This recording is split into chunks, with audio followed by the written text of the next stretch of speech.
Hello, everyone. Welcome to this episode of Ecoffee with Experts. I'm your host, Matt Fraser. And on today's show, I have with me Lindsay Halsey. Lindsay is the co-founder of Pathfinder SEO, a search engine marketing agency headquartered in Pitkin County, Colorado. She has a degree in economics from Dartmouth College and has over 10 years of experience working in SEO with small to large businesses.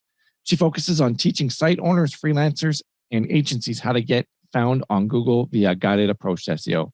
When not working on marketing campaigns for clients, Lindsay enjoys spending time with her family in the mountains. Lindsay, thank you so much for being here. Welcome to the show.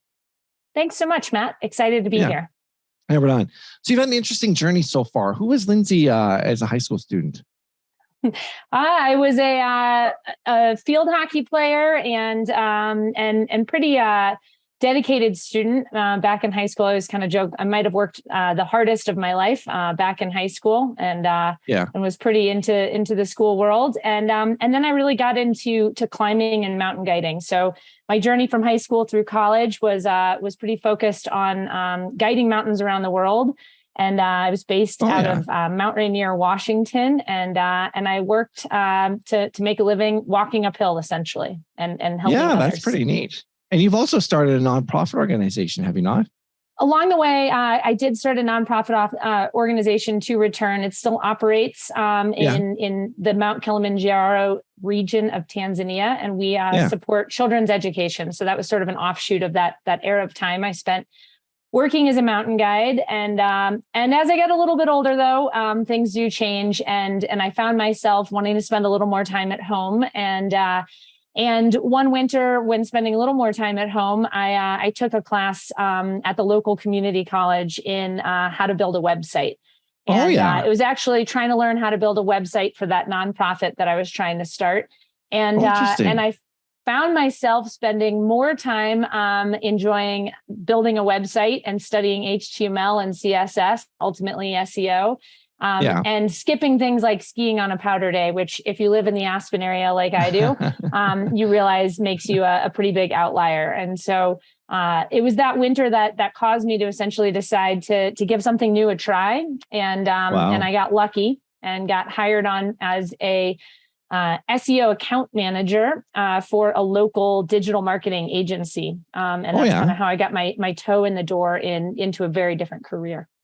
Yeah, because it's very different from what you went to school for. And there are so many people that I've talked to that I found that to be the case, what they end up trying to study. Like, Kyle Roof, he started off as a lawyer and he told me he would rather chew glass than be a lawyer again. And he just loves SEO. So do you think that the things that you learned, first of all, as in taking economics in school, as well as your experience in doing mountain guides and touring and things like that, as a mountain guide, helped you to develop your skills to what you're doing today? Very much so. On the mountain guiding side of things, I learned a lot about how to communicate effectively and how to work with people. And so a lot of our clients were successful business owners and entrepreneurs. And I was a 20-year-old, student who was then working as a mountain guide and helping them climb to the top of mountains. So I learned communication skills and how to interact with others, and really it was a great place to grow up. We kind of always joked about with fellow guides. And then as I moved into the SEO space, I did find my time at school and learning a lot about economics and having an undergrad degree in econ was also really helpful because it did two things for me. One is a lot of problem solving, which anyone who works in SEO knows that you need to be kind of a relentless solutions oriented person because you're constantly trying to solve problems large and small. It also helped me a lot with this idea of kind of the cost and benefit dynamic. And so when I work with customers, I find a lot of business owners get kind of siloed or sucked into a rabbit hole with SEO, and they're trying to fix some kind of technical debt, or they're going down kind of an avenue that sometimes isn't what I think is going to be the most impactful use of their time and their limited budget. So Wow. we work with a lot of small businesses. And so we have to figure out how to invest in SEO in a way that's going to have a positive return. But we're usually highly constrained with resources. And so it's about identifying what will be the most impactful use of 10 hours of time or a couple $1,000s. And how do we really make that work? And those are a lot of things that are kind of some of the foundational elements of economics. Yeah, absolutely. I can see how that would come in handy, enabling you to be a problem solver and the critical thinking and solving those problems, like you said. And I mean, now instead of helping people climb mountains, you help them climb the SERPs. Yeah, idea. Regard. And we even call our platform at Pathfinder guided SEO. And that is because in our software offering, essentially, to kind of back the story up, I worked as a SEO account manager and then kind of the head of the department at a digital agency for a while. And after a while, I was soon to start a family and I needed a little bit more of a work-life balance and flexibility. Yeah. And so with a business partner, I started an SEO and SEM agency called WebShine. Been around for 10 plus years and pretty traditional agency that offers SEO and SEM services to small to medium-sized businesses. But a few years ago, I sort of felt like we were leaving a handful of our customers behind. There were business owners that still, even though we thought our pricing was pretty affordable, couldn't afford to hire an agency. Yeah. And so they were out there trying to take a DIY approach to SEO, trying to study and learn. And there's obviously a ton of great resources. But a lot of those business owners basically would go and spend 6 months or a year fumbling around in SEO, learning a lot, but not necessarily taking a lot of actionable steps to drive traffic. And then they'd circle back around to us and say, okay, we tried we don't know what to do here. We have to figure out how to afford this. But the pricing dynamic was still the same. It was still outside of their budgets. And so what we did was build our process that we followed at our SEO agency, along with a basic tool set for SEO, keyword research, rankings, and monthly reports, and layered in coaching and called it a guided SEO platform. And so it kind of creates a little bit of a bridge between the world of hiring an agency to help you grow your traffic and going it totally alone. It's something in the middle. Yeah. Yeah, that's pretty interesting. So how have you found that? How have you found that to be? Like, has it been successful for you, obviously? Like, has it narrowed that gap and filled that void? It has. It's definitely created a dynamic for us where we can sell you SEO services at our agency. But if that agency model isn't right for you, we can bring you over into the Pathfinder fold and work with business owners and marketers in that capacity. Yeah. But obviously, when you're kind of launching a new product or a SaaS, people talk a lot about product to market fit, and that was our initial market, was that site owner that we worked with. Yeah. But we quickly discovered a new market, and that was freelancers and agencies who are thinking about offering SEO services for the first time. So they want to offer SEO to their clients, and yet they need some help on the business side. And so they need SEO proposal templates and how to package their services and how to sell and market. And then some of them need help with the delivery. And so they don't know SEO super well. And so they need to be able to, or they might need to be able to train some junior staff. And so we actually now at Pathfinder work more with that agency and freelancer kind of digital fellow digital providers and do a lot of coaching there, which has been extremely fulfilling to kind of turn my agency experience into something to help other agencies grow. Yeah. How are you able to develop those processes over the years of what to do, like the SOPs? Like it's one thing to know how to do it's one thing to do SEO. Like when I was at the dealership, it's one thing to do everything I did there. Was another thing to take it into productizing your service offering and putting it into now, for as an economist, it's probably like one of the books I read is I can't remember what it's called, but it's a book on profitability. For some reason, the name escapes me, but anyway, and it was all about, knowing your profits and all those things. And it's one thing to take what put it into actionable items that are repeatable, knowing what your cost per action is, adding on your margins, and then being able to sell it. What was that process like? Like, was that a journey over several years that you were able to do that, or how did you develop that from the time you were starting your agency to now? Absolutely. So when we first started our agency, we were a 2-woman show, and I was working on the SEO side, my business partner on the Google Ads. And every project we sold was totally custom, right? So you would come to us with a problem, we'd present a solution, and then we'd create kind of the roadmap on how to get there. And we didn't, I wouldn't say quickly, it took us a couple years to figure out that wasn't a scalable model. We couldn't hire anybody else to come in and do that work because there was no SOP or kind of standard process. Yeah. And so we also kind of noticed something, that even though we were customizing things for each client, really at the end of the day, what we worked on was sort of the same. And that was what helped websites do well in the search engines, whether they were small or large, was starting with a really good foundation, making sure they had good design and a technical infrastructure, then layering in the content piece, making sure the client was sharing their expertise online, and layering in the offsite side of making sure that, their Google Maps listing is up to date. They've got great reviews. They have solid backlinks. And so we were always moving through the same trajectory with clients. And so we started to say, I guess maybe we can sort of productize or standardize this in a way that will allow us to scale. And so what we find with SEO with customers is our first, we've kind of a 3-phased services framework. It starts with what we call an SEO assessment. That's not an audit. It's much more high level and kind of 360-degree view. And it's all about, where are you today? Where are you trying to go? And how are you going to get there?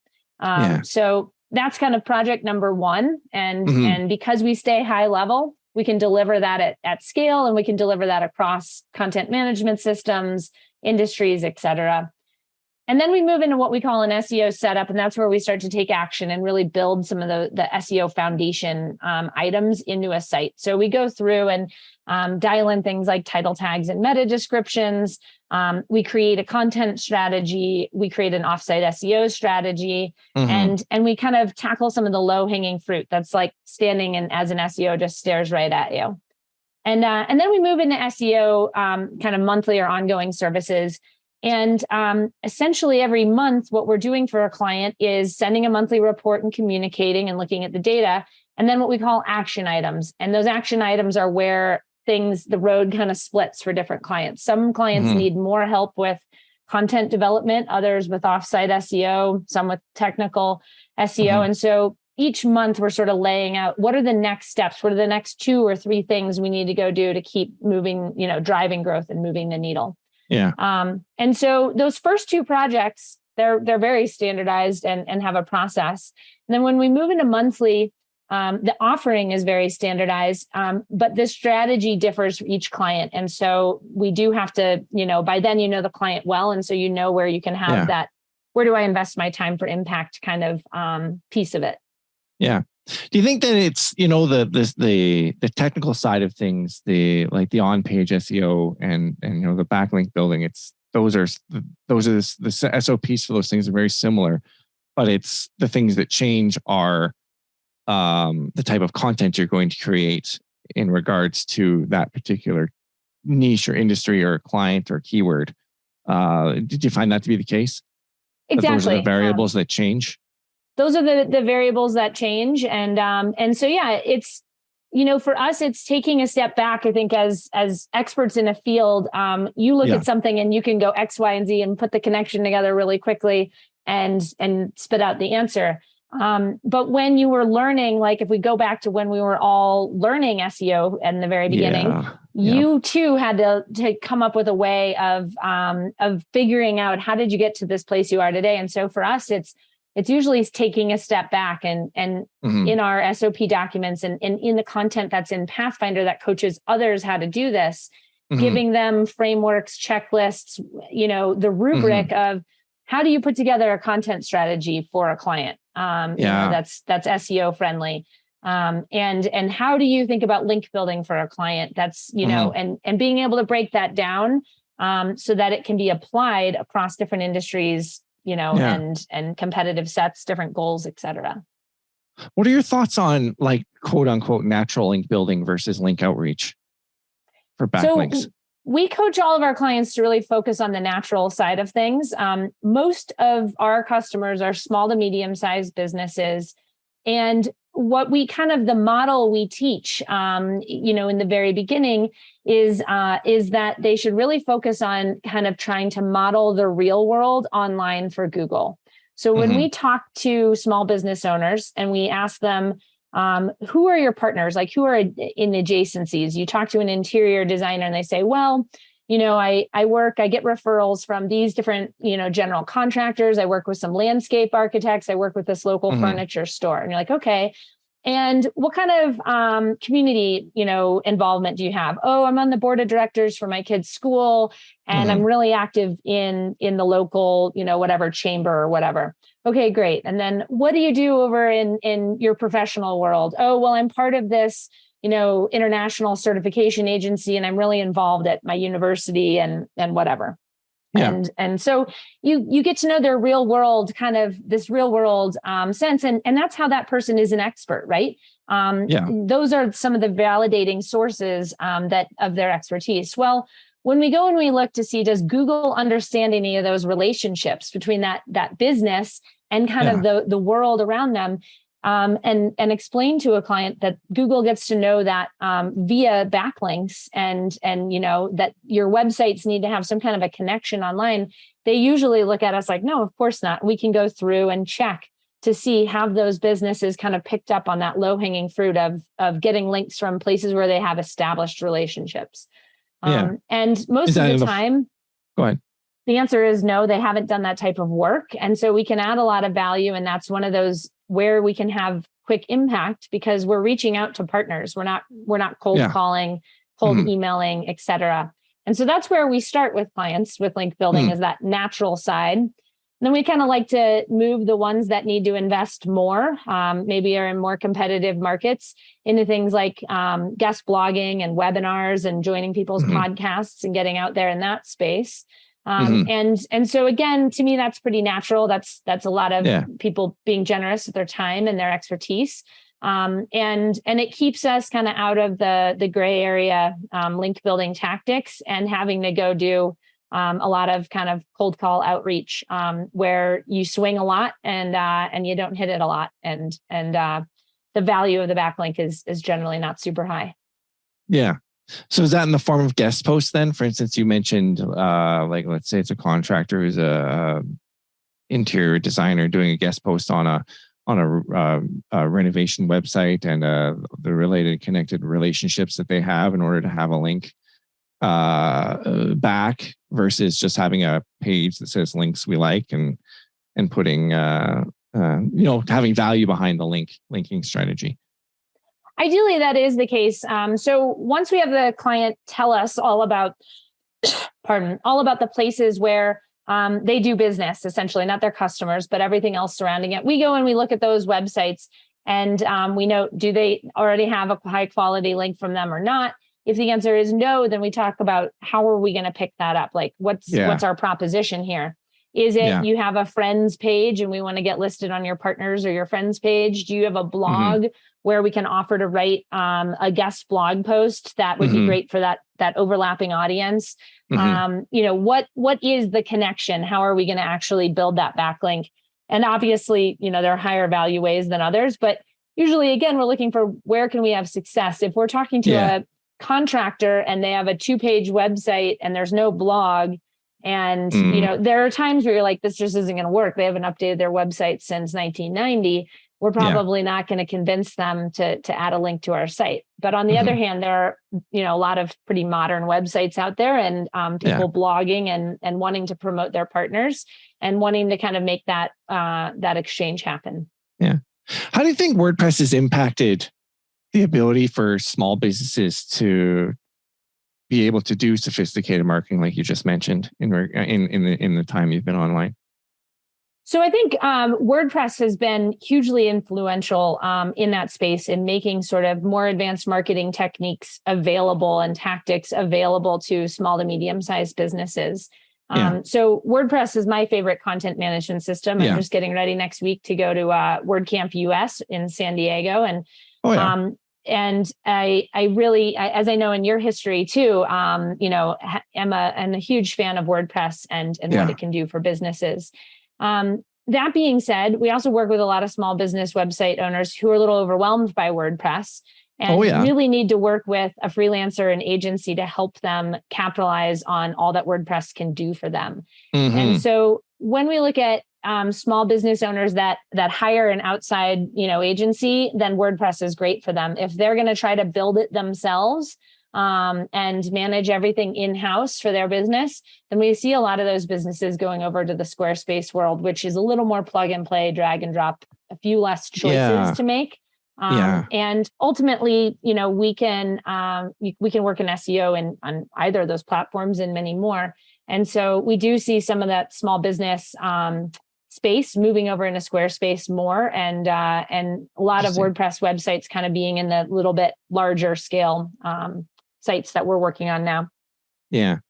Do you think there's an opportunity then for a version like you've done with Pathfinder SEO for WordPress in regards to a niche specific solution for business owners, kind of like turning, instead of leaving WordPress so open-ended, like for instance, you can choose whatever form plugin you want, whether it's Gravity Forms or WP Forms or whatever. You can choose Yoast SEO, you can choose Rank Math, you can choose SEO, whatever there is out there, all in one SEO. But instead building a platform that solves those problems and makes it easier to use, rather than them migrating over to Wix, or Squarespace, which doesn't have as much, which has a lot of limitation. Yeah, exactly. That's what I was trying. We both know that, although most business owners don't. Exactly. There's, like everything, there's pluses and minuses to different platforms, and people do get moved over into something like a Squarespace or Wix, and then they're too locked in. I think that ecosystem in WordPress really already exists. So you can check out like Extendify, for example, which is probably, what comes to mind right away when I think about kind of that interim solution that gives you the power of WordPress with some of the simplicity and usability that would come from something more like a Squarespace. Yeah, interesting. I hadn't heard of it before. Thanks so much for sharing that. That's awesome. What is your preferred WordPress SEO plugin? Just out of curiosity. Oh, good question. So I use Yoast a lot. I've been in SEO for a long time, and Yoast, is built by SEOs. So SEO agency turned WordPress plugin, and they've created a ton of great education resources out there too. So I use Yoast 9 times out of 10, in part because I'm a creature of habit, and in part because I really like the plugin and I trust the team behind it. But of late, in the last couple of years, there have been some other really great multi-function SEO plugins that have evolved considerably. They may have been around for a long time. So all-in-one SEO, Rank Math, and SEO Presser are all now, in my mind's eye, at the same level of Yoast in terms of functionality, and they're also all of the different plugins are starting to kind of have some outside integrations, things like integrating with the Google Search Console, integrating with rank tracking over at Wincher, kind of going out of just being right in the WordPress ecosystem to having some of these great integrations that make them powerful. And so at the end of the day, I think when you look at those 4, kind of what I'd consider those 4 top plugins, there are pluses and minuses and reasons to choose different ones for different projects. And but at the end of the day, they are tools, and it's more about what you do with them. Exactly. And then actually which tool. So we see people get stuck in that choice, and it's like, research a little, make a decision, commit, configure the plugin to meet best practices, but then get going with content marketing, link building, and real world marketing work, because that's what grows your traffic, not fiddling around with 301 redirects all day and things like that. Exactly. Yeah, exactly. It's amazing how Rank Math just came out of nowhere and has really become a player. I remember when Matthew Woodward wrote a blog post about how he was switching to Rank Math. That kind of really impacted me in regards to my decision of what to use. What plugin are you preferring these days? Yeah, Rank Math. Great. Yeah. Number one, because of the affordability of it and the features of it. So, but it's not to take anything away from Yoast, because Yoast is, probably, I don't know if it still is, but at one time was the number one SEO plugin for WordPress that everybody was using. And as you said, everybody's upped their game. They've had to, like, all-in-one SEO. and I can't remember. Oh yeah, Syed Balki. Forgive me if he bought All-in-One, and so that really upped the profile of that plugin. That's for sure. And SEO Presser. I mean, I remember an SEO Presser launched on the Warrior Forum, and I was one of the first purchasers of it. So yeah, it's amazing to see how they've all upped their game. But what about themes in regards to like over the years? I mean, I've seen one theme framework I used to use all the time die, and I had to find a new theme. And to this day, I don't understand why the theme developer allowed it to die, but that's another story that don't even need to talk about. But what's your thoughts on which themes to choose, and which themes do you recommend if a small business owner were to come to you in that regard? Good question. I mean, ultimately, from a usability or SEO standpoint, a lot of what we're looking for is speed. Choosing a theme that isn't too heavy. I like Astra quite a bit. Yeah. I should say I'm not a web developer. Our agency doesn't offer web design and development services. Yeah. So when customers come to us and they ask us for advice, I throw out Astra and things like that. But then we usually refer them over to a great web designer and developer. Yeah. And that sort of vetted list we work with, they all have their way of building sites. So they like Gutenberg and this theme, and that's how they go. Other people are building on Elementor, Beaver Builder, etc. Ultimately, as long as the site stays reasonably, performance oriented, then we're good to go. We have as Google kind of rolled out and said, hey, speed matters more and more and more, and built tools, we definitely pushed our clients to invest, especially the ones on WordPress, to invest pretty heavily on speed optimization and performance.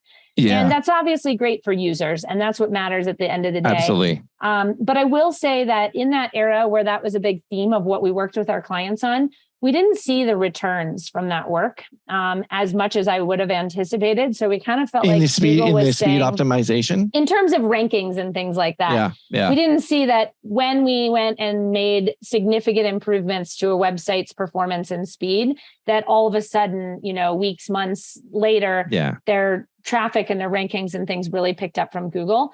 Obviously, their usability and their user experience improved quite a bit, which is enough right there. But we don't currently experience the algorithms as being super sensitive to speed, even though Google says how important it is and has a million tools built around measuring your speed and performance. Yeah. Yeah. It's interesting how have you had a similar experience? I still find that he who has the most links and the best links, all things being equal, he who has the most, he or she, sorry. No worries. Who has the most links still wins at the end of the day. And I've heard some SEOs say, I wish that wasn't the case, but I mean, when it's a popularity contest and if truly, and now I'm not talking about like crappy links, I'm talking like, a quality link profile that at the end of the day, all things being equal, if that's still the deciding factor that moves the needle. And it's interesting that you talk about that, because it's important to have what's it called? A fast website, good UX, good UI experience, and fast website.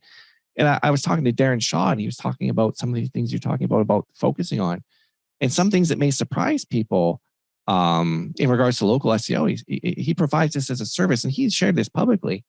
Whitespark is a very big player in local SEO. He's going, Matt, because people think that name, address, and phone number consistency is just the hugest thing. He goes, and I have a product that solves that problem of fixing it all. But to be quite frank with you, Google has become so smart that level of consistency and hyper focus on that no longer really matters all that much. He said to focus on those things. So it's interesting. And I guess the only way, one of the ways that Kyle, I'm not sure if you're familiar with Kyle Roof, he was the lawyer turned SEO that I mentioned, and he started doing SEO testing by creating fake words that were in Google that weren't in Google's index, and then registering domain names and creating pages with lorem ipsum text and seeing what moved the needle versus an H1 and an H2, and figuring out what. Now 300 tests later, or maybe even 1,000 tests later, because he started doing this more than 5 years ago. He built Page Optimizer Pro, and out of there spurred Surfer SEO, which are two, significant platforms that are teaching people how to do. What are your thoughts on those things? Like, do you recommend those tools to people? Do you use those tools, Surfer SEO, those types of tools? I don't personally use Surfer SEO. And so, we really kind of coach people to create a tool set that's simple and actionable and kind of meets their client needs. And so when it comes to, on-page optimization, content marketing and all those things, a solid keyword research tool, we still like rank tracking because our clients like that very kind of linear model of understanding performance, and it can be a leading indicator. Sure. And so we look at those types of tools. And then we like tools that are in people's websites directly. And then if you're working kind of in the enterprise level, layering in, a high level SEO tool like an SEMrush or Ahrefs. If you're working with small to medium sized businesses, then at Pathfinder, we've built all the tools that we think you need right into the platform. And there's a free other little tools out there that we all like, Chrome extensions, Screaming Frog, et cetera, that help us get the job done. But most of those tools are on the free side and kind of round that out. But obviously different projects also require, I know at our agency, we might be going into kind of a specific project. We might need to subscribe to a very specific tool to help aid in that project for a short period of time to kind of get the job done. And then, but it's a very specific kind of niche setting or niche application. Absolutely. Hey, what's one big takeaway you want listeners to get from this episode? Awesome. Well, we haven't talked a lot about SEO strategy and practices, but I think for me, one of the parallels or things that I've really kind of discovered with SEO is that it can feel like climbing a big mountain. And sometimes it even feels like the end, the ground is shifting underneath you, that it's ever evolving. And so people get overwhelmed, and in that overwhelmed, we get paralyzed and aren't taking action. But in my 10 years of experience, SEO is all about one step in front of the other and taking small actions that sort of snowball to grow traffic over time. And so my tip is to take the first step.